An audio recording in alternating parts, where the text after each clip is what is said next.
Chers amis, comme promis, nous sommes là aujourd'hui pour continuer notre analyse du discours du chef de l'État sur l'état de la nation 2024. Nous allons aborder aujourd'hui la 5e partie que j'ai intitulée « Les chantiers ouverts au Bénin ». Et je cite le chef de l'État. « Depuis 2016, les observateurs avisés affirment qu'on n'a jamais vu autant de chantiers ouverts à la fois au Bénin. » Fin de citation. J'ai cité ainsi le président Talon le 20 décembre 2024 devant l'Assemblée nationale. Monsieur le Président, oui, tout le pays est véritablement en chantier, sauf que vous et vos observateurs ont omis d'ajouter que ces chantiers existaient avant votre accession à la tête du Bénin et que votre administration ne sait rien des initiatives, des montages, ni des sources de financement de ces chantiers en cours dont vous avez hérité. Claironnez tout le temps comme si le Bénin est né seulement en 2016 ou que vous avez hérité d'un pays sorti de 50 ans de guerre où tout est en ruine est une vue d'esprit qui vous donne une perception surréaliste de vos capacités et talents. Le président Nicéphore Soglo, qui a hérité d'un pays en banqueroute et en arrêt au lendemain de la conférence nationale de 1990, n'avait pas eu autant de prétentions que vous. À vous écouter, tous les présidents qui ont eu l'honneur de diriger notre pays et qui ont réalisé des infrastructures de base, qui ont façonné l'architecture institutionnelle du pays, depuis le président Hubert Maga jusqu'à Boni Yayi, en passant par Nicéphore Soglo et Mathieu Kérékou, n'ont rien fait.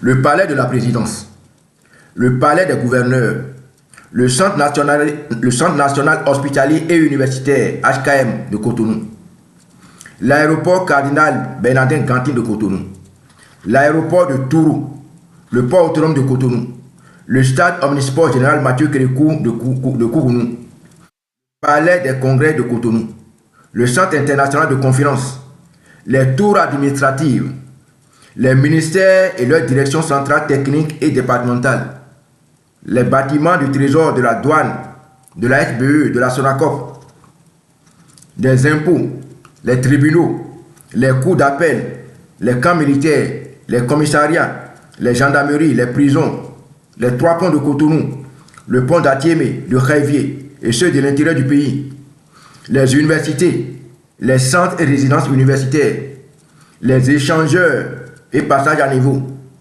les centres hospitaliers départementaux, les hôpitaux de zone, les centres communaux de santé, les centres de santé d'arrondissement, les milliers de collèges et écoles primaires, les principales routes qui relient le pays du nord au sud, de l'est à l'ouest, avec les pays limitrophes, l'OCBN, la SONACOP, les CARDER, la SONAPRA, la SBE, la SONEB, la COTEM, la SOBETES, la Société sucrière de Savin, les sociétés cimentières d'Oni Bolo de Cotonou, les brasseries, les sociétés d'aménagement rural, les usines de transformation de tomates et de fruits, les rizeries, le marché international d'Antopa, le marché Ganri, les marchés régionaux, communaux et de quartier, le stade Charles de Gaulle de Porte-Nouveau, le stade René Pleven d'Akpakpa, les anciennes sociétés départementales de transport, c'est vrai qu'ils n'existent plus aujourd'hui, telles que STPA, Transouémé, Sotraz, etc. Les hôtels, les musées, les palais royaux, les places publiques, comme Étoile Rouge, Place des Souvenirs, Place Goro, Place TV5, etc. Rien n'existait avant Patrice Talon. N'est-ce pas? Avant Patrice Talon, aucune mobilisation de ressources ne se faisait au Bénin. Lorsqu'un individu est habité par l'orgueil surdimensionné, il perd toute reconnaissance et les repères de l'histoire.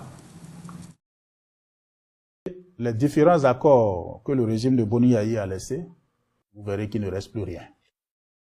De façon concrète, les grands projets sont entre autres le Millennium Challenge compte pour près de 403 millions de dollars. Ça a été signé sous nous. Le programme indicatif national avec l'Union européenne au titre du 11e FED, ça a été signé sous nous.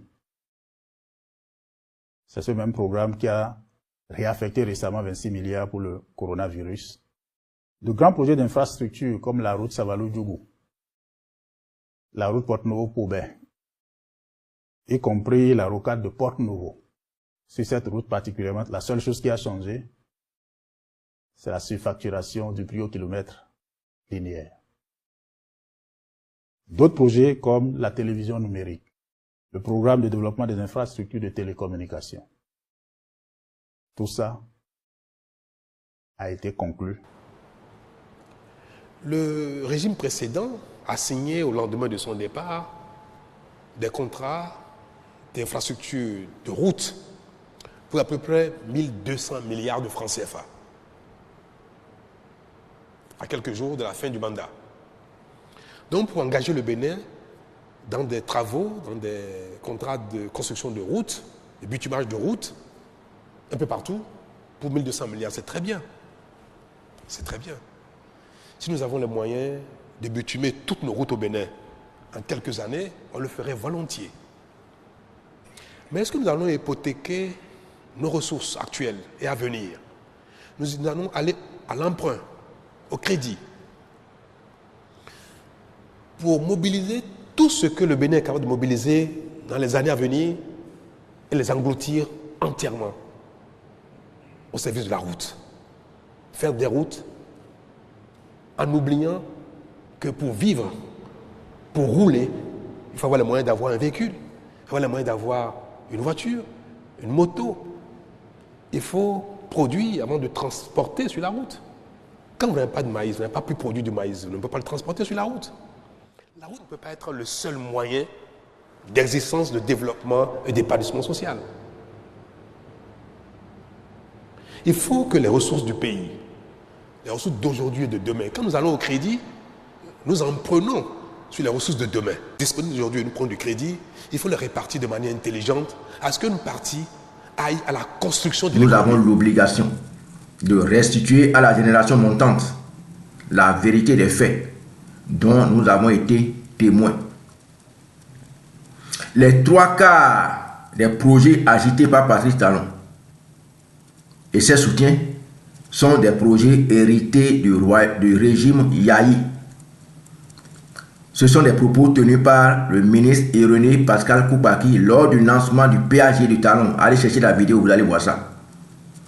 L'ancien questeur Martin Kouedjissi et moi-même l'avions également martelé dans plusieurs émissions. Tout ce qu'il a initié, les accords de prêt, tout ça, si le nouveau président de la République ne sait pas faire, c'est ça qui va gérer jusqu'à la fin de son premier mandat. Ou bien de son mandat. Il y en a suffisamment, vous le dites. Mais il y a trop de projets. Mais écoutez, c'est pas pour rien que l'homme est entre deux avions. C'est pas pour rien. Oui. Il a déjà confectionné le Bénin pendant encore 10 ans, le portefeuille de 10 ans. On a dit, c'est que dit pour boucler le dossier achat. Et je vous l'ai dit, les grandes réalisations, même le programme d'action du gouvernement dont on parle, vous prenez les 3/4 du contenu, c'est les projets pour lesquels le financement ont été déjà bouclés sous Yahi Boni. Merci, chers amis. Veuillez me retrouver très prochainement dans la 6e partie de mon analyse du discours du chef de l'État. C'est votre serviteur, Djenotin Agossou Valentin. Que le Seigneur vous bénisse et bénisse également le Bénin. À bientôt.